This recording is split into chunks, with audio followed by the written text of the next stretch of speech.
Et salut à tous, on se retrouve aujourd'hui pour une nouvelle critique et aujourd'hui on va parler de The Batman. Who are you under there?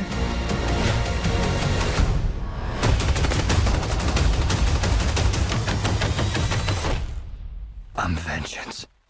Je précise bien évidemment que c'est une critique 100% spoiler, hein. Voilà, donc si vous n'avez pas encore vu le film, ne regardez pas cette vidéo et venez la voir après l'avoir vu parce que je vais spoiler un max. Donc, The Batman, réalisé par Matt Reeves, qui a fait l'excellente trilogie de La Planète des Singes, vraiment une trilogie que j'adore. Je trouve qu'on n'en parle pas assez d'ailleurs, mais voilà, bref, en tout cas c'est une trilogie que j'adore.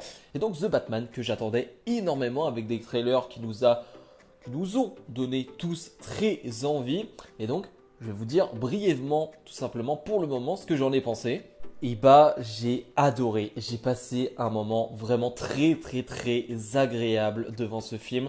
Un film qui va durer 2h50, 2h55 il me semble. Donc c'est très long, c'est très long. Mais pour le coup, alors je vais directement rentrer là-dedans. J'ai pas ressenti la durée du film. Alors moi je l'ai vu donc en VF déjà. Je suis un peu obligé. Je l'avoue que je suis un peu obligé parce que voilà, mon cinéma qui est à côté de chez moi ne propose quasiment que de la VF et voilà, les horaires de VO, c'est pas très possible pour moi.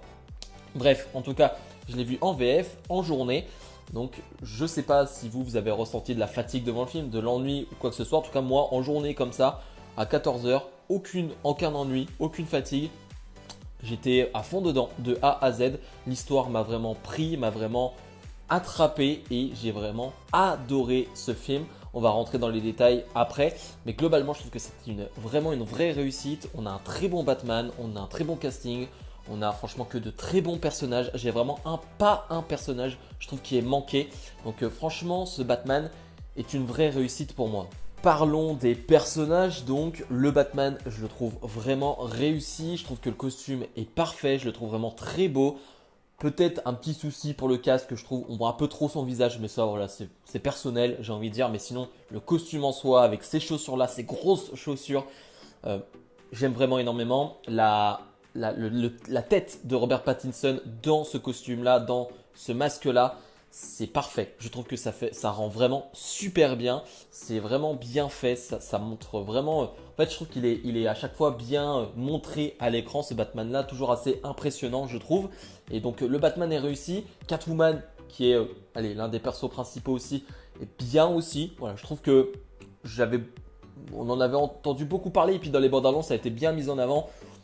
Finalement, je dis pas qu'elle est secondaire, mais disons que voilà, je trouve qu'elle est bien, mais sans plus. J'ai beaucoup aimé le pingouin qui rajoute une petite touche humour entre guillemets. Alors pas vraiment enfin ce n'est pas vraiment voulu, mais dans le sens où il a une manière de parler, il a une personnalité, on va dire, qui est assez drôle, le pingouin, et finalement, c'est les seuls moments, entre guillemets, où tu peux esquisser des sourires dans ce film, parce que c'est un film plutôt sombre qui ne fait pas de blagues, ça c'est très bien d'ailleurs.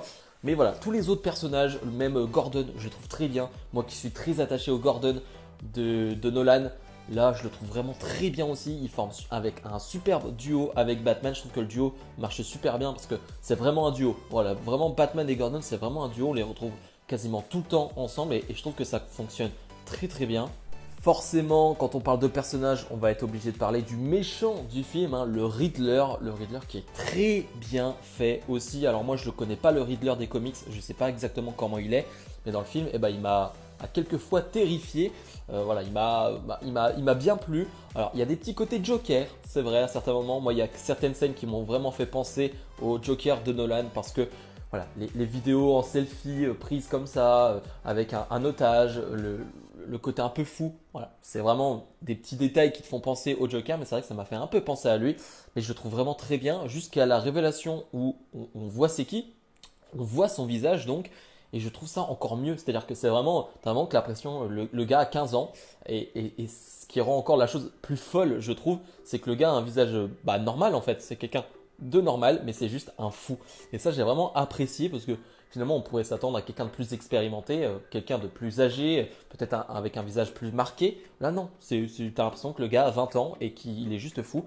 Et j'ai vraiment apprécié. Dans les points positifs, forcément le scénario. Le scénario, je l'ai trouvé très bon. Le fait d'être dans une enquête avec beaucoup d'énigmes. Donc, Batman va essayer de résoudre des énigmes pour retrouver le Riddler. C'est vrai que j'ai pas trop parlé du synopsis, mais je pense que vous le savez tous.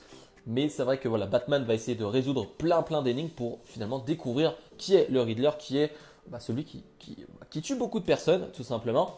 Et j'avoue que les énigmes, je les trouve très bien, même en VF, je trouve qu'elles sont bien réalisées, je trouve qu'elles font plutôt sens. Et puis, tu te prends au jeu, tu essayes de répondre toi aussi aux énigmes données par le Riddler. Et ça, j'avoue que c'est plutôt fun à faire. Et donc, dans tout ce scénario, je trouve que c'est plutôt bien. Il y a des choses courues d'avance, il y a des choses forcément tu t'y attends, mais je trouve que le scénario est bien ficelé, est bien amené et je prends beaucoup de plaisir à suivre cette enquête-là. On continue dans les points positifs, forcément le visuel. Visuellement, c'est très beau, franchement. On a le Gotham très noir, très sombre, vraiment Gotham de nuit. On a quasiment que le Gotham de nuit et j'avoue que j'aime bien. Alors, on l'a dans la nuit, on a aussi dans le coucher de soleil, lever de soleil. Voilà, on a beaucoup de orange, de rouge et de noir. C'est vraiment les couleurs qu'il y a le plus dans ce film. Et j'avoue que ça te met dans une ambiance. En parlant d'ambiance, on est obligé de parler des musiques, du son de ce film.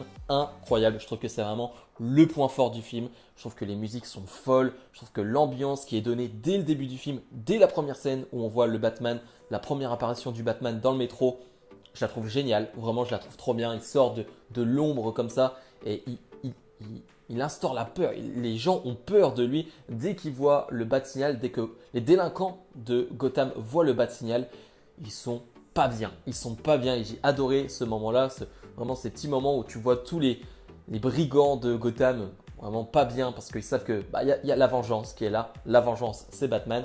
Donc voilà, visuellement c'est beau et le son vraiment c'est une dinguerie. Tu as le thème de Batman qui revient, donc le thème de ce Batman qui revient assez souvent dans le film, qui a presque des thèmes de Star Wars, de Dark Vador entre guillemets. Et j'avoue que ouais, vraiment un kiff total. Mais parlons aussi de quelques points négatifs. Alors c'est des points négatifs qui ne m'ont pas sorti du film, c'est des points négatifs qui sont vraiment très minimes. Concrètement c'est minime, c'est quelques secondes dans le film, c'est pas quelque chose qui m'a tenu tout le long du film ou ça m'a vraiment gêné, non, c'est vraiment très court. Premièrement, tu sens à quelques moments que le budget n'est pas énorme pour un film de ce genre. Je crois que vraiment le budget pour un énorme blockbuster, pour un énorme film Batman, il n'est pas si fou. Et des fois ça se ressent, voilà, quand Batman va planer, quand Batman va voler presque. Les fonds verts sont pas géniaux, c'est assez moche à certains moments, mais là aussi c'est quelques secondes dans le film, vraiment c'est quelques détails dans le film, donc voilà, je chipote un tout petit peu, mais moi je l'ai vu à l'œil et ça m'a un peu dérangé. L'autre point négatif, moi c'est le plus gros point négatif pour moi, c'est la relation Catwoman-Batman que je trouve bizarre et surtout mal amenée. Je trouve que Catwoman et Batman, se pécho trop vite, c'est-à-dire que les deux sont ensemble trop vite au bout de 5 minutes de rencontre, je crois que c'est leur deuxième rencontre et ils s'embrassent déjà et je trouve que finalement dans le film ils se voient que 4-5 fois et c'est à chaque fois plutôt court et tu as l'impression qu'ils sont amis, qu'ils sont mariés depuis 10 ans, donc c'est vrai que cette relation je la comprends pas trop et ça m'a un peu gêné. Voilà, j'avoue que sur la scène finale où finalement les deux se quittent en mode Fast and Furious, en moto, une à gauche et donc Batman qui part à droite, ça m'a un peu déplu de remettre ça au centre, cette histoire-là au centre, parce que finalement, l'histoire, c'est plus une histoire de vengeance et de comment vivre avec cette vengeance et comment faire en sorte de faire autre chose que vouloir la vengeance, tout simplement. C'est un peu le thème du film, c'est la vengeance. Et voilà, ça m'a un peu gêné, on va dire, Catwoman et Batman. C'était à peu près tout, voilà, en termes de défauts, parce que finalement, je trouve que le film est vraiment très bon. On va forcément parler du Joker, voilà, forcément, on pouvait s'en douter, hein, le Joker qui fait une mini apparition qui est teasé dans ce film, hein. Alors il est à Arkham, donc il est avec le Riddler. Finalement, on le voit de profil et surtout on le voit dans l'ombre. Et j'avoue que moi, le moment où on le voit dans l'ombre de profil, j'ai eu extrêmement peur. Alors, j'ai peur pour un rien, ça c'est vrai. Mais dans le cinéma comme ça, avec cette ambiance-là, le visage a l'air d'être assez moche, assez terrifiant. Alors on verra ce que ça donne. J'ai déjà envie de voir le Batman 2. Hein, voilà, je sais qu'on n'est pas près de l'avoir, mais j'ai déjà envie de voir ça. Mais le Joker là m'intrigue vraiment, parce que c'est un Joker qui est déjà à Arkham, donc un Joker qui est déjà plus âgé, je ne sais pas, qui en tout cas a vécu certaines choses, donc on n'aura peut-être pas d'origine story sur le Joker, ce qui est pas plus mal. Mais voilà, le Joker c'est toujours un peu casse-gueule, on en a eu beaucoup ces dernières années, certains ont été réussis, certains ont été ratés, donc voilà, c'est un peu casse-gueule, mais en même temps, est-ce que tu imagines un Batman sans Joker? Voilà, mais bref, en tout cas j'ai quand même hâte d'en voir plus de ce Joker. Mais bref, c'était mon avis pour The Batman. Globalement, je le répète, j'ai vraiment adoré ce film. Je trouve que c'est un excellent film qu'il faut absolument aller voir.